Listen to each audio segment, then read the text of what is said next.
pembentangan latihan industri di Arena Penthouse. Hai, Assalamualaikum warahmatullahi wabarakatuh. Nama saya Anies Sarintin Kasim, nombor matrik 10 DMT 19F1035. Saya mengambil kursus Diploma Kejuruteraan Mekanik Tekstil. Nama penyedia saya di Arena Penthouse adalah Encik Muhammad Razi, dan tempoh latihan industri selama 4 bulan 15 hari bermula 7/3/2022 sehingga 22/7/2022. Syarikat pemilikan tempat ini mempunyai seorang ketua merangkap pemilik firma, iaitu Encik Muhammad Razi, dan 4 pekerja bawahan. Encik Rusdi bekerja sebagai penolong Encik Razi. Di bawah Encik Rusdi ada seorang lagi pekerja, ialah Encik Faisal. Mereka merupakan anggota yang bekerja di bahagian screen printing. Manakala Encik Zuhair adalah pereka bentuk atau dikenali sebagai designer. Di bawah Encik Zuhair terdapat seorang lagi pembantu, iaitu Puan Aisyah. Seterusnya adalah latar belakang firma. Nama firma adalah Arena Penthouse atau dikenali juga sebagai EPH, yang ditubuhkan pada tahun 2016. Jenis perniagaan adalah pemilikan tunggal. Misi dan visi. Visi adalah untuk menyediakan perkhidmatan cetakan yang terbaik dari segi kualiti, harga dan servis. Visi pula menjadikan EPH sebagai sebuah pusat perhentian yang menerima servis pencetakan dari syarikat PKS sehingga syarikat besar. Seterusnya saya akan menceritakan tentang aktiviti organisasi yang terlibat. Antara aktiviti yang dilakukan organisasi ini adalah seperti perkhidmatan pencetakan. Antara perkhidmatan pencetakan yang telah Arena Penthouse menyediakan adalah seperti pencetakan baju dan juga pencetakan non-woven. Antara perkhidmatan lain adalah perkhidmatan kurier. Antara kurier yang ada adalah JNT untuk drop off, walk in postage dan juga return. Bagi Ninja Van, drop off dan return. Flash Express pula drop off dan walk in postage sahaja. Perkhidmatan seterusnya adalah perkhidmatan lain-lain, contohnya sebagai rantai kunci ataupun keychain. Kebanyakan tempahan atau pesanan dari Shopee ataupun sosial media. Antara contoh-contoh keychain adalah seperti keychain kereta, nama, rumah, nombor plate dan ada juga yang lain-lain. Seterusnya adalah stamp shop. Stamp shop banyak tempahan dari sosial media seperti Facebook dan Instagram. Ada juga tempahan secara terus di kedai.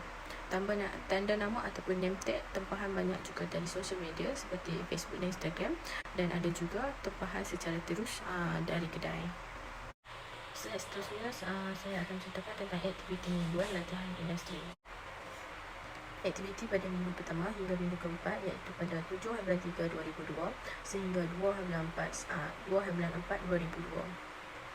Melakukan pekerjaan di bahagian kurier, belajar cara penggunaan sistem Ninja Van, JNT dan juga Flash Express. Banyak melayan pelanggan yang datang ke kedai sama ada untuk kurier ataupun bahagian-bahagian lain. Mempelajari juga tentang kaedah pengeluaran bungkusan dari permis ke lori. Pembahagian bungkusan bagi 3 kurier, iaitu Ninja Van, Flash Express dan JNT agar tidak tersalah. Belajar cara untuk pos kedua barang ke Sabah atau Sarawak.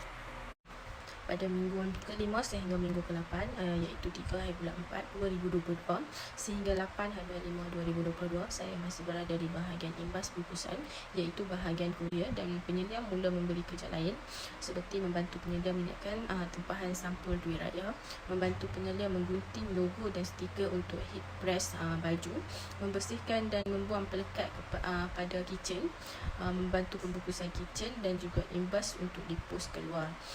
1 Mei hingga 8 Mei adalah cuti sempena sambutan Hari Raya Aidilfitri.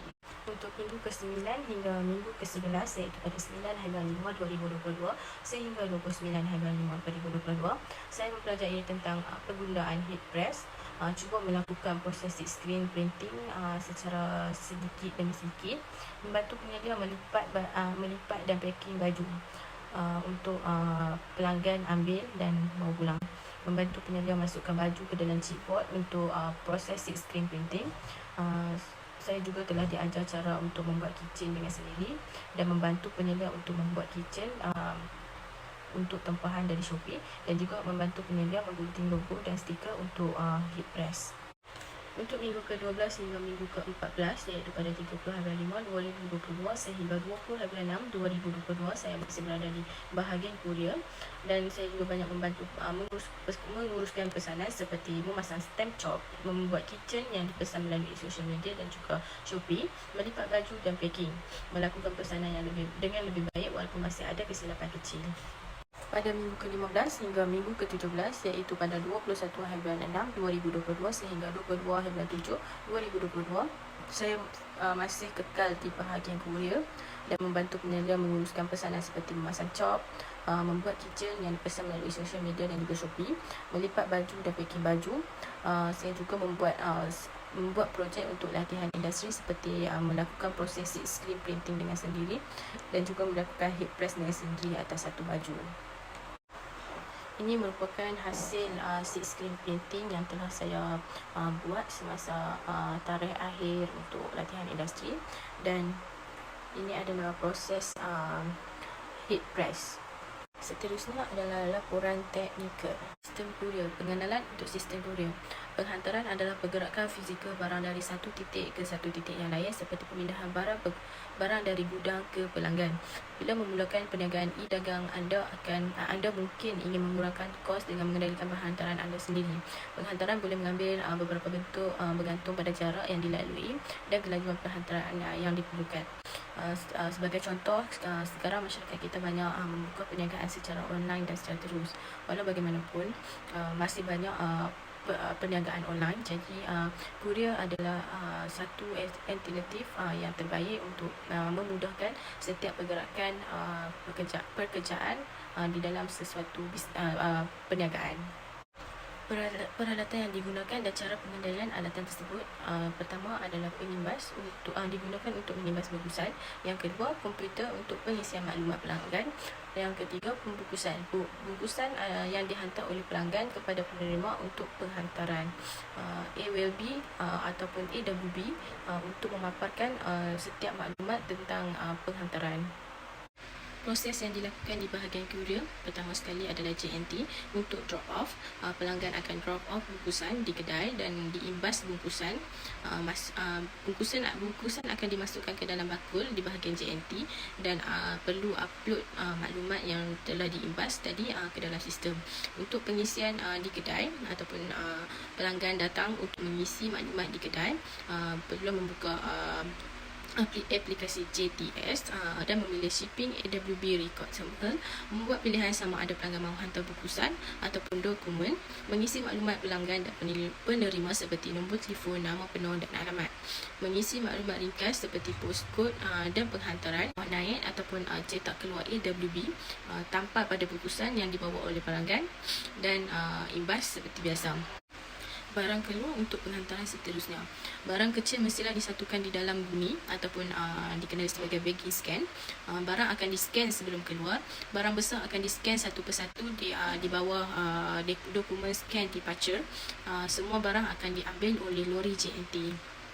Kemudian adalah Ninja Van. Untuk drop off, pelanggan drop off bungkusan sama seperti JNT, mengimbas bungkusan, tekan confirm order untuk muat naik dalam sistem, masukkan bungkusan ke dalam bakul Ninja Van. Untuk Ninja Van, kita tidak ada pengisian di kedai. Barang keluar untuk penghantaran.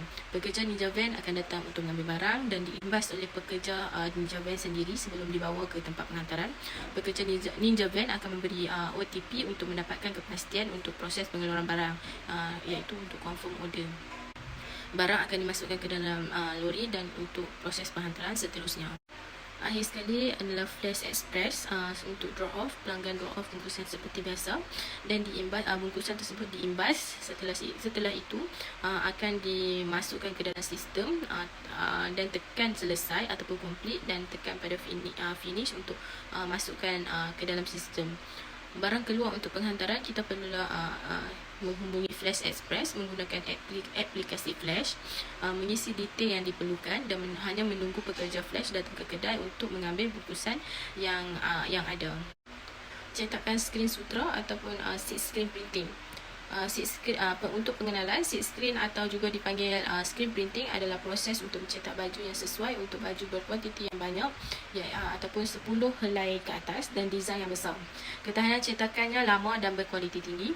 Kebanyakan kedai cetak akan mencetak menggunakan kaedah ini, membuat kaedah seed screen menggunakan blok dan setiap blok hanya boleh mencetak satu warna. Jadi jika desain mempunyai warna yang banyaklah juga blok yang perlu dibuat. Cetakan ini agak tidak ekonomi jika baju yang dicetak adalah sedikit. Contohnya, desain mempunyai 4 warna, jadi blok yang diperlukan adalah 4.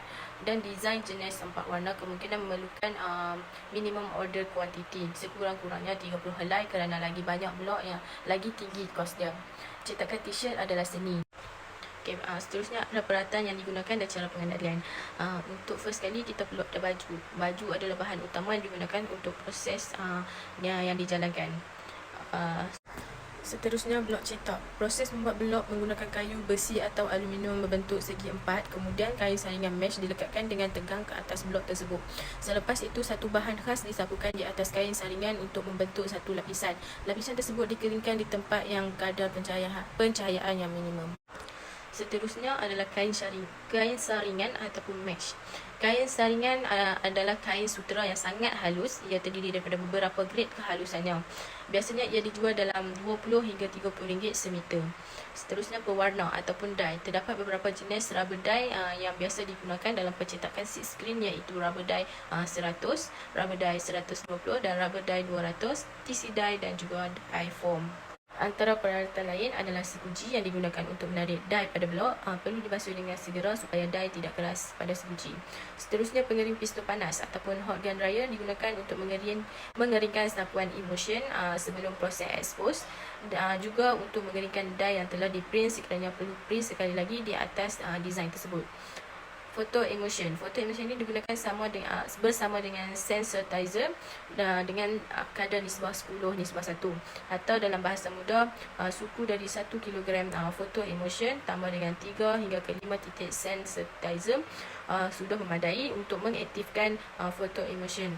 Goncang atau gaul sehingga sebati dan biarkan selama 10 hingga 15 minit dalam keadaan tidak terdedah kepada cahaya langsung. Ia disapukan di atas garingan yang siap dipasang di atas blok cetak. Seterusnya dan yang terakhir adalah reka bentuk ataupun desain.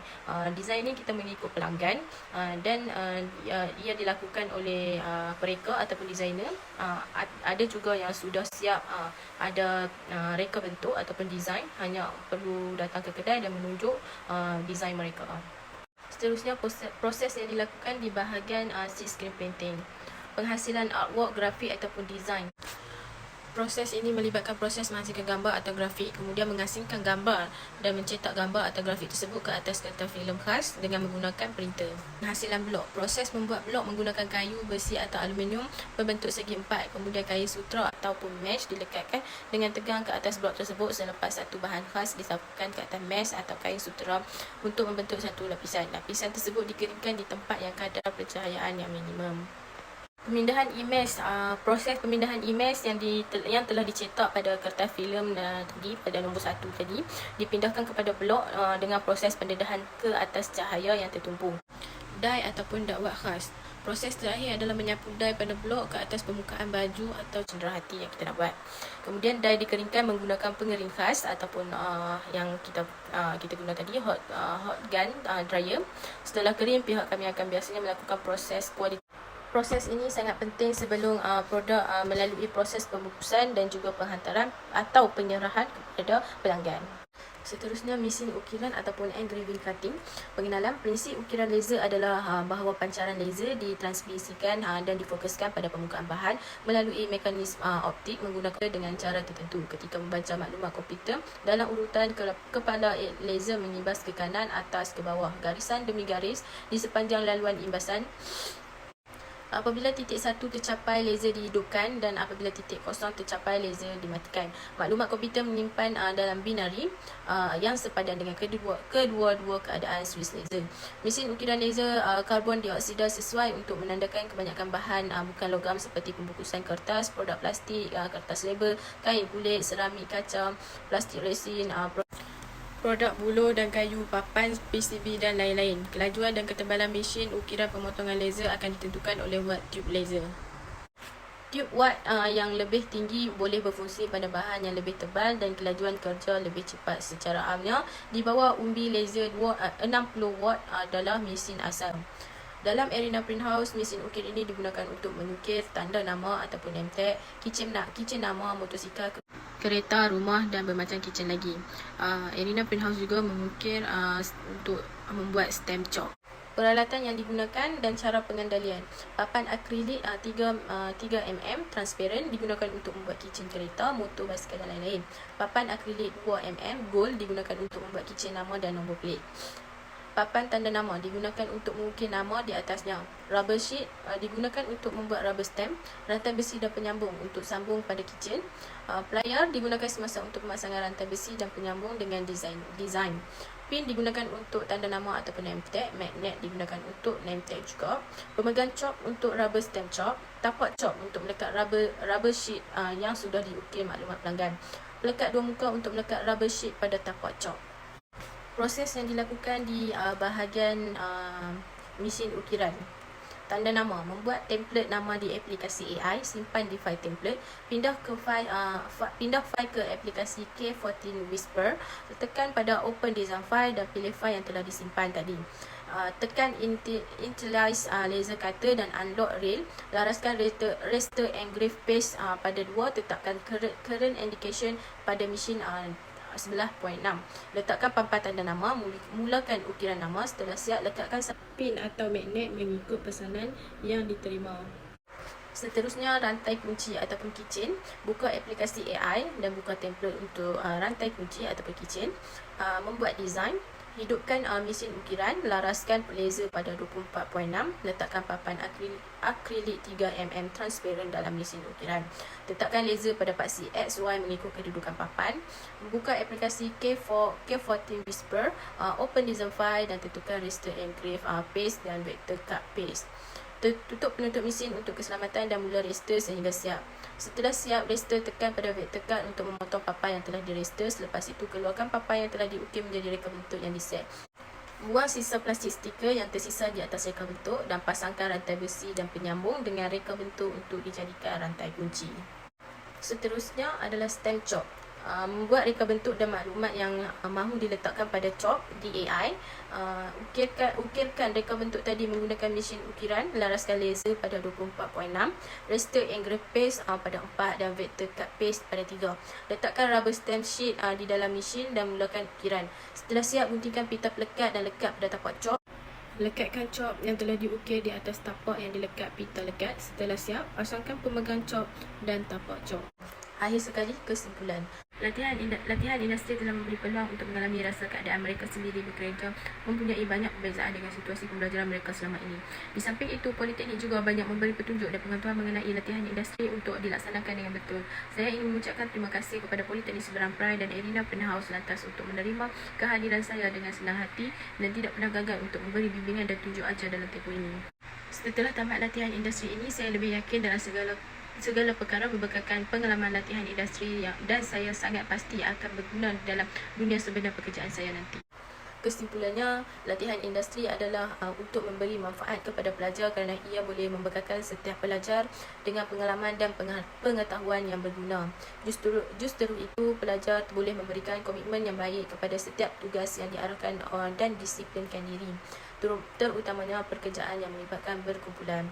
EPH juga banyak memberi sokongan dan dorongan kepada pelajar industri dalam usaha untuk mendidik mereka dan mengajar generasi masa depan pelajar kepada aspek-aspek ekonomi yang cerah masa depan.